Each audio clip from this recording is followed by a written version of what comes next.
Hey guys, welcome. My name is Michael McCarville, and in this episode we're going to build the East Broadtop Machine Shop in HO scale. So this is a Broadtop Mountain Models kit. This is designed and produced by Banta Modelworks and offered by Broadtop Mountain Models. So I want to thank Nathan Klein from Broadtop Mountain Models for allowing us to feature this kit in our video series. So we're going to go ahead and put this monster together, and I mean monster.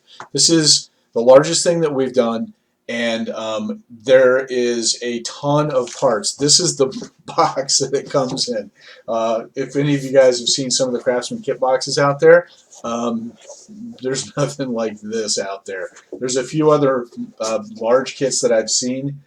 This thing is huge. So it has 10 separate roof panels. It has 14 walls. There's this little add-on onto the side that's the outhouse. And I counted 98 windows. The kit says 96 plus windows. So just think about that. How long is it going to take you to build one window? And then there's almost 100 of those.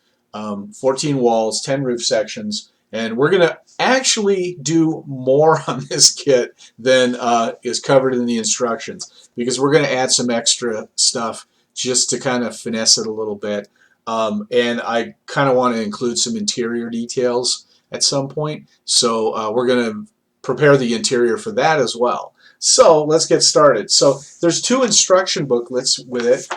This is just basic step-by-step instructions, adhesives to use, and things like that. Once you go through the first little section, which is building the outhouse, it gets really repetitive because you're going through the same build over and over again.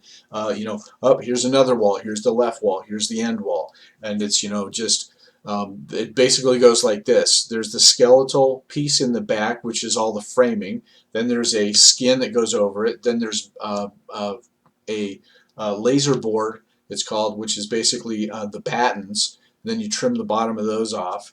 All the doors and windows. But once you've figured out how to do one really well, it's just repeating it through all 14 of the wall sections.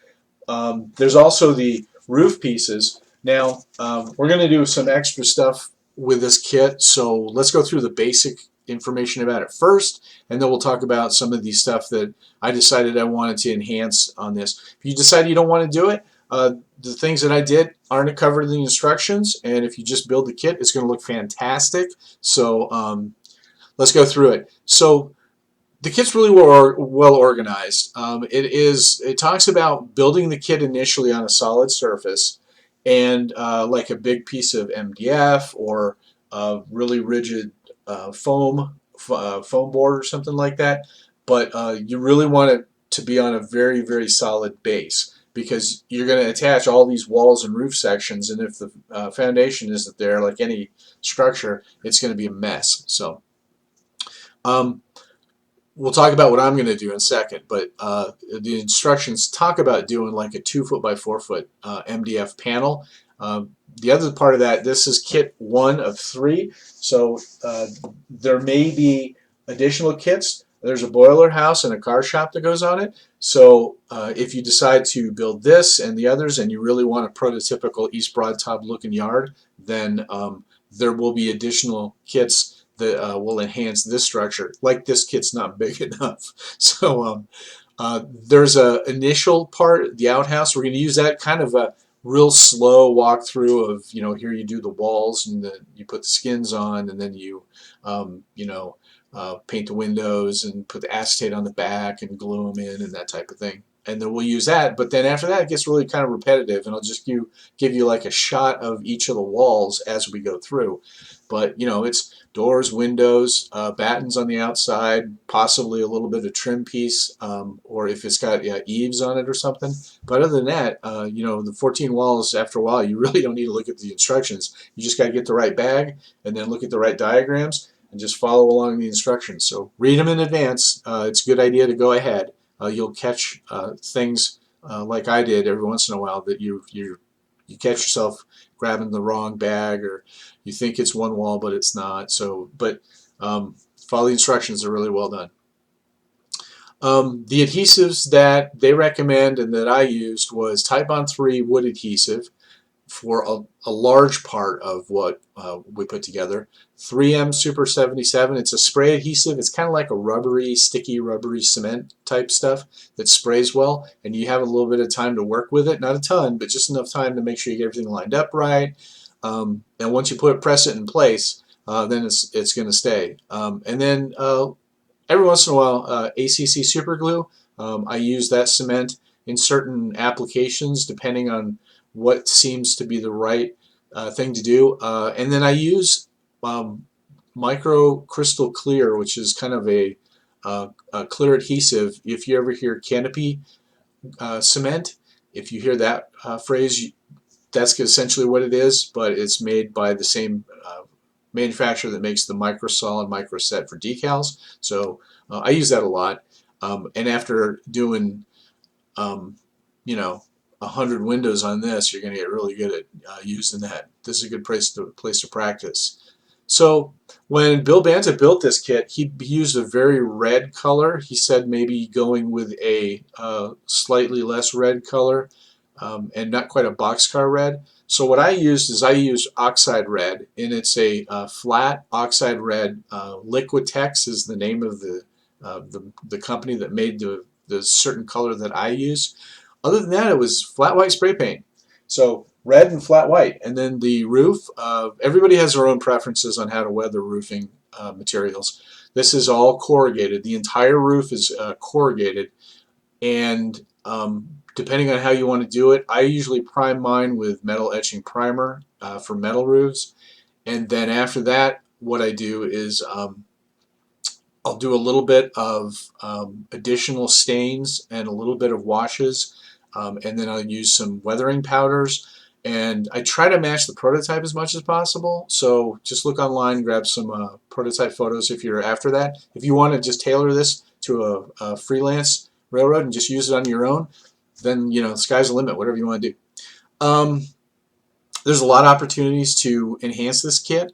You can do window coverings, which we aren't really going to do on in this video. You can do lighting. There's different types of wall arrangements that you might want to. If you actually build this kit, it stands on its own, but if you enhance it in the future with, for example, the boiler house add-on that goes in the back left corner of it, there are a couple of panels that you can take out and one little tiny roof section that you can remove. And since I thought that I might want to go in that direction, you'll see that the roof section has a notch out of it when we get down there. So the optional stuff that we're going to do is actually a lot of fun. So because I can see what it looks like by looking at the kit, but I wanted to make this stand out even more. So what I did is I decided to add a foundation to this after I was looking at some of the prototype photos. 12 by 12 HO scale 12 by 12s built. We are going to build up the foundation. We're going to also use that for reinforcement underneath. Instead of mounting this to a piece of MDF, we're going to build this on a solid foundation and then use Titebond III, and we're going to glue all that together, then paint it a foundation looking gray with some gray craft paint. And then what we're going to do is we're going to build the structure up from there. Now, at the same time we're building up, we're also building down because we're going to build the engine pits. The floor actually has two laser cut rectangles where the track would go in if you're just going to put it on a piece of MDF and then have your engines roll in. But in the real structure, there's actually two service bays. One is a maintenance bay and the other one's an emergency pit. So those two are going to be really easy to do because the flooring already has those cut out.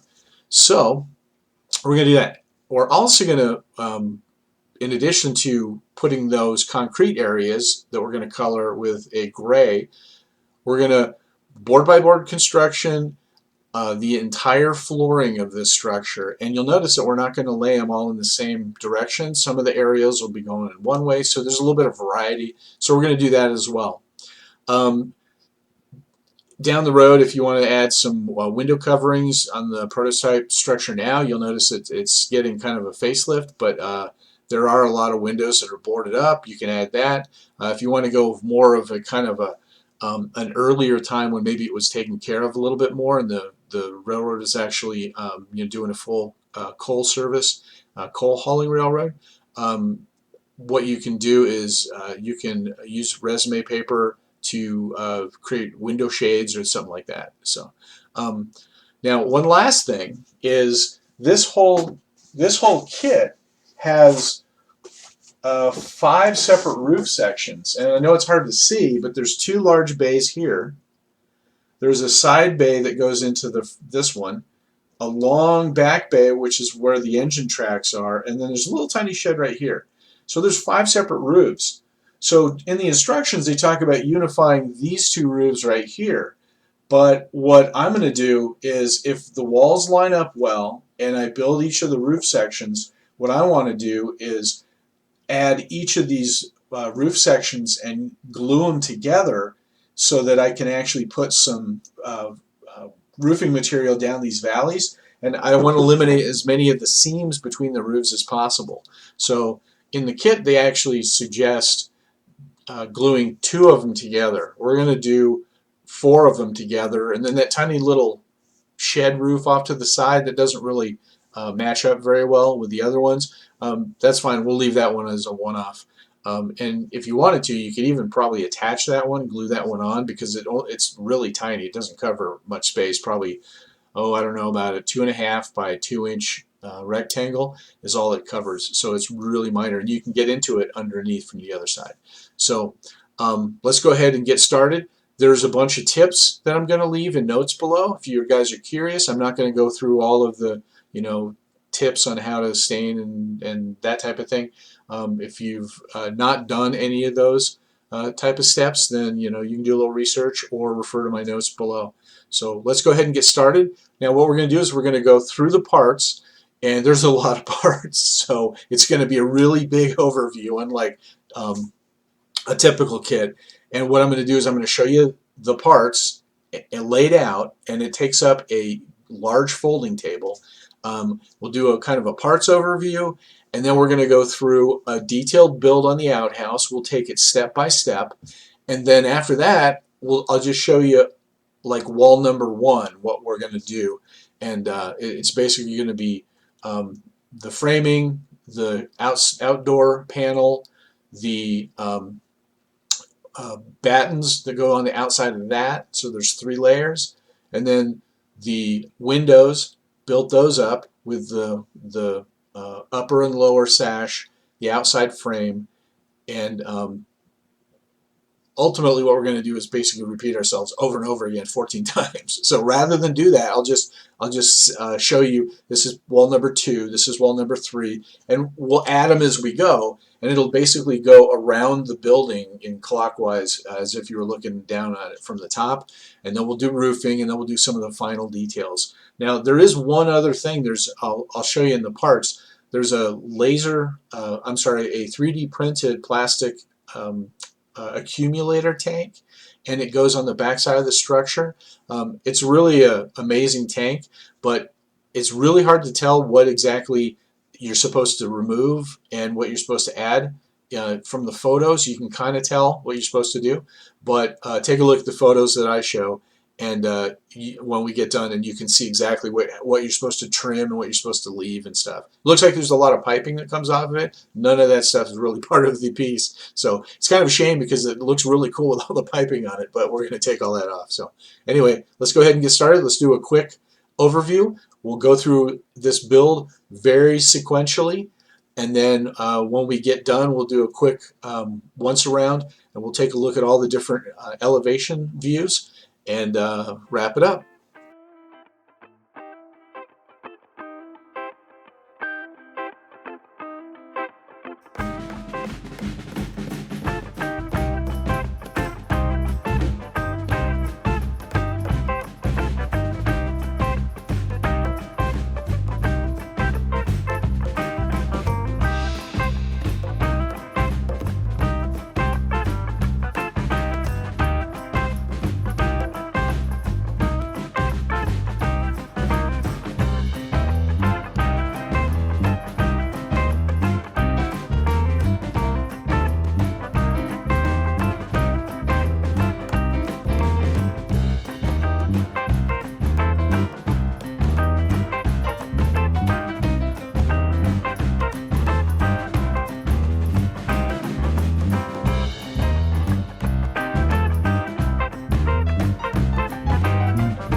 Okay guys, that's going to do it for this episode. Once again, I want to thank Nathan Klein from Broadtop Mountain Models for allowing me to feature this kit in our video series.